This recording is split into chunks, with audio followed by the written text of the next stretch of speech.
आदाब, नमस्कार। मैं वसीम अख्तर और आप देख रहे हैं द लीडर हिंदी। यूपी की दिल्ला बरेली में रात फिजा आतिशबाजी की रंग बिरंगी रोशनी से जगमगा उठी। नारे गूंजने लगे, ढोल नगाड़ों की आवाज़ सुनाई देने लगी। युवाओं ने डांस करके भारत के T20 क्रिकेट में चैंपियन बनने का जश्न मनाया। उससे पहले सुबह पूजा अर्चना, प्रार्थना और दुआएं भी मांगी गई थी।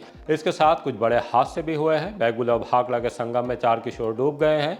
कुतुब खाना पर बने महादेव सेतु पर कार और ट्रैक्टर ट्राली में रात एक्सीडेंट हुआ है, जबकि एम्बुलेंस के पोल से टकरा जाने पर मरीज और तीमारदार घायल हो गए हैं। सबक निवर्तमान जिलाध्यक्ष शिवचरण कश्यप ने वीरपाल सिंह यादव के गढ़ वितरित चैनपुर से चुनावी ताल ठोक दी है। पुलिस ने 5 करोड़ से ज्यादा की स्मैक के साथ तस्कर को दबोच लिया है। भाजपा पार्षद पर पत्नी ने FIR कराई है, तो प्रमुख हॉस्पिटल में एक नर्स की लाश मिली है। दरगाह पर शाम रोजा इफ्तार में भारी भीड़ दिखाई दी है। खबरें और भी हैं, आइए सभी की तफसील बताते हैं। रंग लाई दुआएं प्रार्थनाएं, भारत फिर चैंपियन।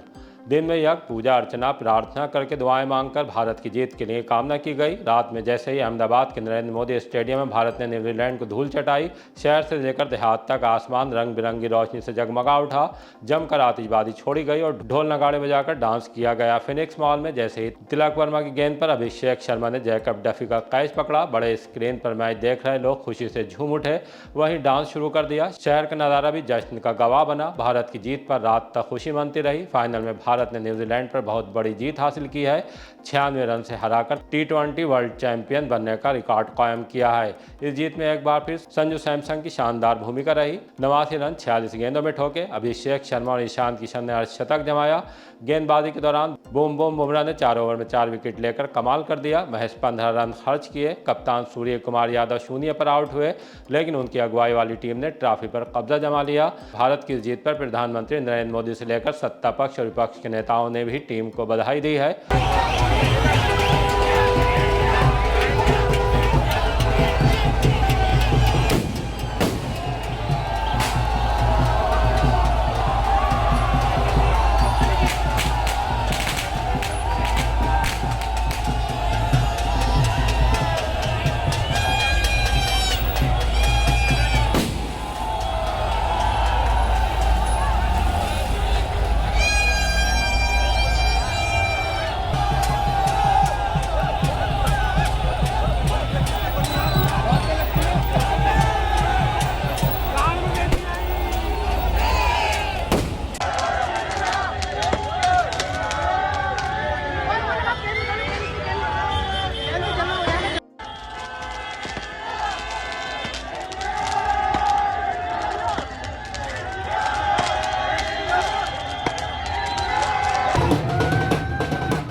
वीरपाल यादव के गढ़ में शिवचरण ने ठोकी ताल। बिथरी-चैनपुर विधानसभा क्षेत्र में लाल फाटक से थोड़ा आगे होली मिलन समारोह करके समाजवादी पार्टी के निवर्तमान जिलाध्यक्ष शिवचरण कश्यप ने चुनावी ताल ठोक दी है। उन्होंने इस सम्मेलन को कामयाब बनाने के लिए पूरा जोर लगाया। इसमें हिस्सा लेने के लिए लखनऊ से MLC डॉक्टर राजपाल कश्यप भी पहुंचे। स्थानीय नेताओं की बात करें तो पूर्व सांसद प्रवीण सिंह एरन, पूर्व मंत्री भगवत शरण गंगवार, बहेड़ी के विधायक अताउर रहमान, भोजीपुरा विधायक शहदुल इस्लाम, मीरगंज के पूर्व विधायक सुल्तान बेग, पार्षद राजेश अग्रवाल, चंद्रसेन सागर जैसे नेता इत्यादि दिखाई दिए। अखिलेश यादव को मुख्यमंत्री बनाने के साथ साथ कार्यक्रम के आयोजक शिवचरण कश्यप ने बिरथी चैनपुर से चुनावी टाल ठोकने के इरादे भी साफ कर दिए। वैसे समाजवादी पार्टी में इस सीट की बात करें तो यहाँ से वीरपाल सिंह यादव चुनाव लड़ते आ रहे हैं। ऐसे में इस सीट से लड़ने का बिगुल बजाकर उन्हें सीधे सीधे चुनौती दी गई है।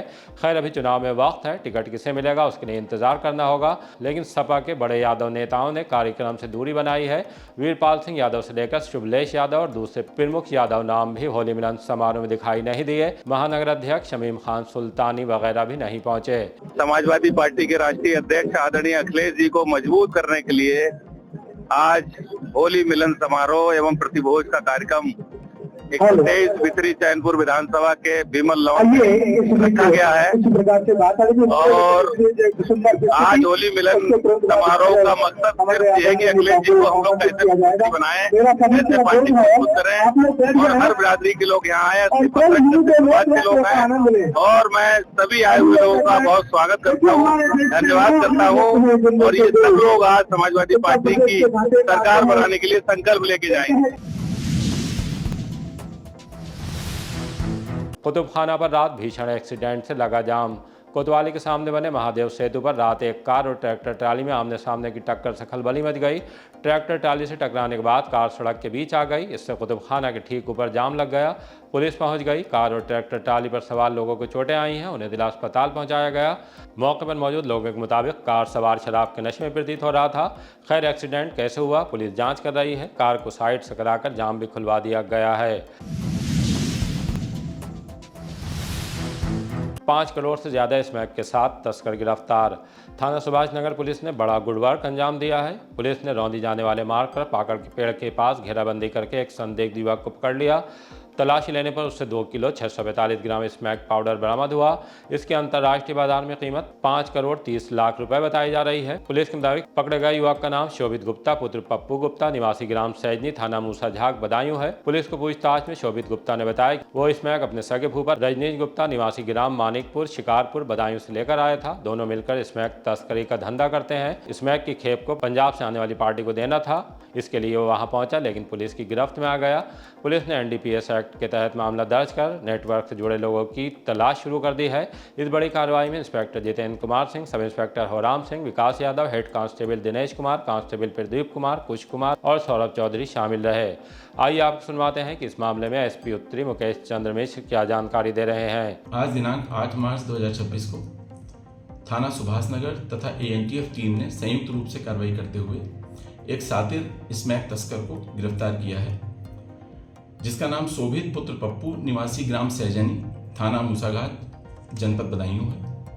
इसके पोजीशन से 2 किलोग्राम 645 ग्राम स्मैक बरामद की गई है, जिसकी कीमत 5 करोड़ 30 लाख रुपए आंकी गई है।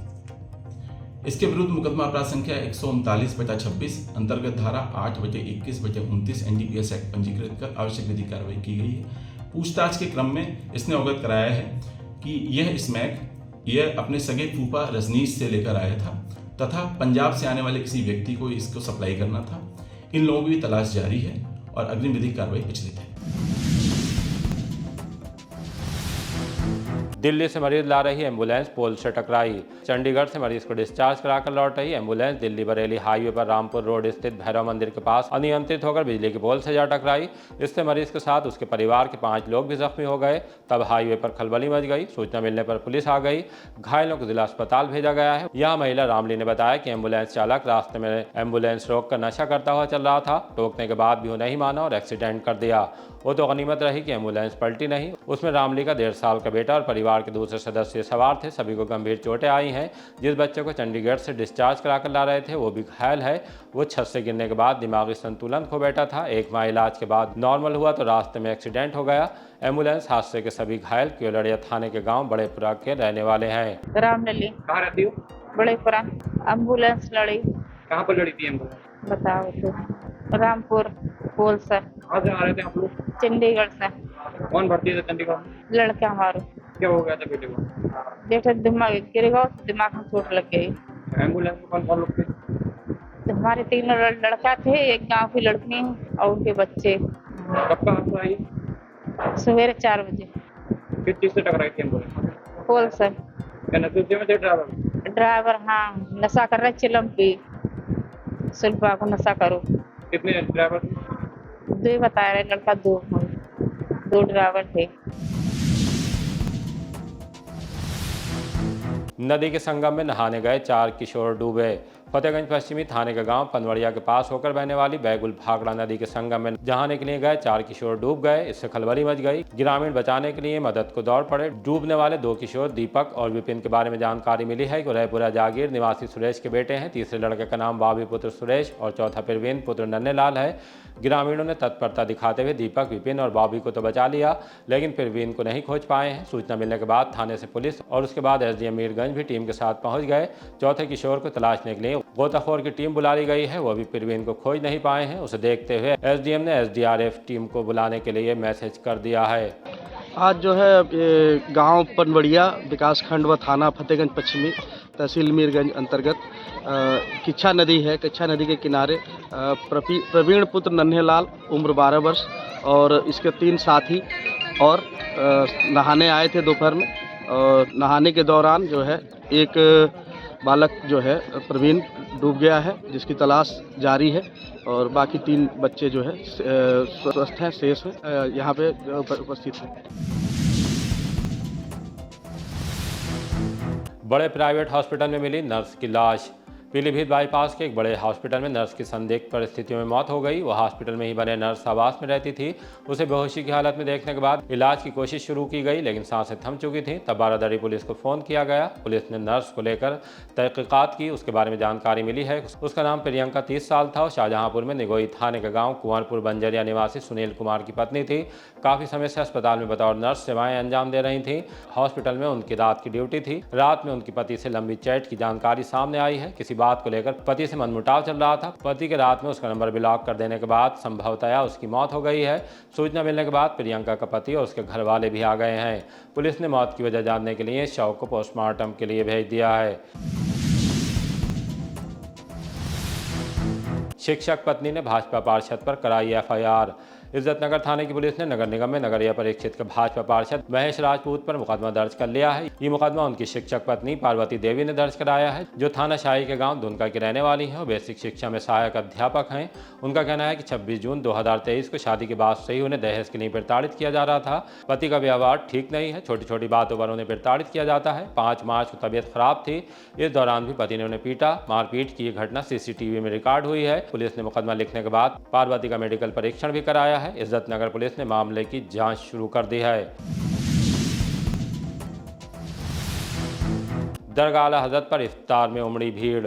आला हज़रत फाजिल बरेलवी के पोते मुफ्ती रेहान रज़ा खान रहमानी मियाँ का 41वां एक रोज़ा उर्स रहमानी दरगाह परिसर में मनाया गया। शाम को सामूहिक रोज़ा इफ्तार में दूर दराज के हज़ारों अक़ीदतमंदों ने दरगाह प्रमुख और सज्जादा नशीन के साथ एक ही दस्तरख्वान पर इफ्तार किया। दरगाह के मीडिया प्रभारी नासिर कुरैशी ने बताया कि उसकी शुरुआत बाद नमाज फ़ज्र कुरान ख़वानी से हुई। उलमा ने रेहान मिल्लत की ज़िंदगी पर रोशनी डाली। कहा कि दुनिया भर में रज़ा का परचम लहराने वाली शख्सियत का नाम रेहान मिल्लत है। मुल्क के हिंदुस्तान में अमन व सुकून और खुशहाली के लिए खुसूसी दुआ मंदिर इस्लाम के सदर मुफ्ती आकिल रज़वी ने की। दिन भर गुलपोशी और चादरपोशी का सिलसिला भी चलता रहा। आला हज़रत फाजिल बरेलवी के पोते हज़रत मौलाना रेहान रज़ा खां रहमानी मियाँ साहब का आज 41वां उर्स दरगाह परिसर में मनाया जा रहा है। सुबह 9:58 पर कुलशीफ की रस्म दरगाह सरपरस्त मौलाना मोहम्मद सुबहान रज़ा खां सुबहानी मियाँ साहब और सजादा नशीन मुफ्ती एहसन रज़ा खां कादरी एहसन मियाँ साहब की सदारत में अदा की गई थी। दिन भर गुलपोशी चादरपोशी का सिलसिला चलता रहा, फातह ख़वानी का सिलसिला चलता रहा। अपनी हयात ज़िंदगी में हुज़ूर रेहान मिल्लत रोज़ा इफ्तार का एहतमाम करते थे। तमाम लोग इसमें शिरकत करते थे। तमाम मुरीदीन आशिकीन आते थे। उसी रिवायत उसी परंपरा को कायम रखते हुए आपके बड़े साहिबजादे जो दरगाह के सरपरस्त हैं मौलाना मोहम्मद सुबहान रज़ा खां सुबहानी मियाँ साहब आपके उर्स के दिन यानी कि आज 18वें रमज़ान को रोज़ा इफ्तार का एहतमाम करते हैं। ये एक बहुत बड़ा यानी कि सामूहिक रोज़ा इफ्तार होता है, जिसमें शहर के अलावा तमाम आसपास के ज़िलों और तमाम सूबों से हज़ारों की तादाद में, जैसे आप देख रहे हैं कि एक ही दस्तरखान पर हुजूर साहिब सज्जादा सुभानी मियाँ साहब और एहसन मियाँ साहब के साथ में दस्तरखान पर रोज़ा इफ्तार करेंगे। और ये रोज़ा जो है ऊंच नीच, गरीब, छोटा बड़े सबका भेदभाव मिटा देता है। यहाँ पर जैसे आप देख रहे हैं कि छोटे बड़े तमाम उल्मा हैं, बच्चे भी हैं, बड़े भी हैं, तमाम आशिक मुरीदीन भी हैं, तमाम लोग हैं, सभी एक दस्तरखान पर बैठकर और ये रोज़ा इफ्तार कर रहे हैं। ये रोज़ा आपसी भाईचारा, इत्तेहाद का पैगाम भी देता है और दरगाह से हमेशा आपसी मोहब्बत और भाईचारे का पैगाम दिया गया है। और आज भी हुजूर साहिब सज्जादा मुफ्ती एहसन मियाँ साहब ने तमाम मुसलमानों को यही पैगाम दिया है कि रमज़ान में जो हमारी मालदार मुसलमान हैं जिन पर ज़कात फ़र्ज़ है और उन्होंने अभी तक अदा नहीं की है, वो लोग अपनी ज़कात अदा कर दें। इसके अलावा जो सदका फ़ितर जिन पर वाजिब है वो लोग अपना सदका फ़ितर वाजिब कर दें ताकि गरीब मुसलमान जो है वो ईद की खुशियों में शामिल हो सके। फैक्ट्री की युवती को कार में ज़बरदस्ती बैठाने की कोशिश। थाना कैंट की एक फैक्ट्री में काम करने वाली युवती ने पुलिस को सनसनीखेज जानकारी दी है। बताया है कि नकटिया की फैक्ट्री में काम करती हैं। दोपहर के वक्त वो अपने रूम पर थीं, तभी मोबाइल पर फ़ोन आया। फ़ोन करने वाले ने खुद को पुलिसकर्मी बताकर घर से बाहर आने के लिए कहा। युवती ने बताया कि जब वो बाहर आईं तो वहाँ आमिर अपने साथी अयान और 2 अन्य के साथ खड़ा था। उन्हें ज़बरदस्ती कार में बैठाने लगे, विरोध पर गालियाँ दी और मारपीट शुरू कर दी। इससे चेहरे और शरीर के दूसरे हिस्सों में चोट आई है। पुलिस को युवती ने मुकदमा दर्ज कराने के लिए तहरीर भी दी है। ये भी बताया है कि आमिर फैक्ट्री से निकलने पर उसका पीछा करता है, छेड़छाड़ भी कर चुका है। पुलिस ने मामला संज्ञान में आने के बाद पड़ताल शुरू कर दिया है। अंतर्राष्ट्रीय महिला दिवस पर खेल प्रतियोगिताएं। स्पोर्ट्स स्टेडियम में अंतर्राष्ट्रीय महिला दिवस पर महिला एथलेटिक लीग्स का आयोजन किया गया। 100 मीटर, 200 मीटर, 400 मीटर दौड़, रस्साकशी जैसी स्पर्धाएं आयोजित की गईं। मुख्य अतिथि के रूप में जिला पंचायत अध्यक्ष रश्मि पटेल, मेरा युवा भारत की उपनिदेशक पुष्पा सिंह, मंडलीय क्रीड़ा अधिकारी चंचल मिश्रा, अनीता नागर, अर्चना राजपूत मौजूद रहीं। सभी प्रतियोगिताओं में खिलाड़ियों ने बेहद जोशो खरोश के साथ हिस्सा लिया। प्रतिभाशाली छात्राएं आंगनबाड़ी कार्यकर्तियां सम्मानित। अंतर्राष्ट्रीय महिला दिवस पर रविवार को कलेक्ट्रेट सभागार में कार्यक्रम का आयोजन किया गया। यहां मुख्यमंत्री योगी आदित्यनाथ की अध्यक्षता में लखनऊ के कार्यक्रम का लाइव प्रसारण भी दिखाया गया। कार्यक्रम में सांसद छत्रपाल सिंह गंगवार, मेयर डॉक्टर उमेश गौतम, जिला पंचायत अध्यक्ष रश्मि पटेल, राज्य महिला आयोग की सदस्य पुष्पा पांडे और तमाम अफसर मौजूद रहे। मुख्यमंत्री बाल सेवा योजना के उन लाभार्थियों को प्रशस्ति पत्र देकर सम्मानित किया गया जिन्होंने कक्षा 10वीं व 12वीं में 80% से अधिक अंक प्राप्त किए हैं। इसके साथ ही जनपद के 15 विकास खंडों में बेहतर कार्य करने वाली आंगनबाड़ी कार्यकर्तियों को भी प्रशस्ति पत्र देकर सम्मानित किया गया। गायों के झुंड के बीच फंसने से महिला घायल। थाना बरादरी के मोहल्ला संजय नगर में इवनिंग वॉक को निकली 55 साल की भजन देवी डेयरी संचालक की पालतू गायों के बीच फंस गईं। गायों को टक्कर मारने से वो जमीन पर गिर पड़ी। लोग उनकी मदद को दौड़े और गायों को भगाकर भजन देवी को सड़क के किनारे किया। तब उनके घर से भी लोग पहुंच गए। इलाज के लिए उन्हें जिला अस्पताल ले जाया गया। यहाँ डॉक्टरों ने बताया कि उनके एक हाथ और पैर में फ्रैक्चर हो गया है। भजन देवी कहाँ रहती हो? संजय नगर। कहाँ जा रही थी? कैसे हादसा हुआ था? चलने जाती हूँ, मैं रोज चलने गई थी, फिर गाय फेंक दिया मुझे। कहाँ की घटना है ये? सीरिया बरा धर्मशाला के कहाँ चोट आई आपकी? पैर टूट गया, हाथ टूट गया। क्या पालतू गाय थी? जो डेयरी की गाय थी, डेयरी वाले की। इसी तरह की ताज़ा अपडेट जानने के लिए देखते रहिए द लीडर हिंदी। विदा लेने से पहले हमारी आपसे गुजारिश है कि हमारी रिपोर्टिंग पसंद आ रही है तो खबरों को शेयर कीजिए और हमारे चैनल को सब्सक्राइब करके हमारा हौसला ज़रूर बढ़ाइए।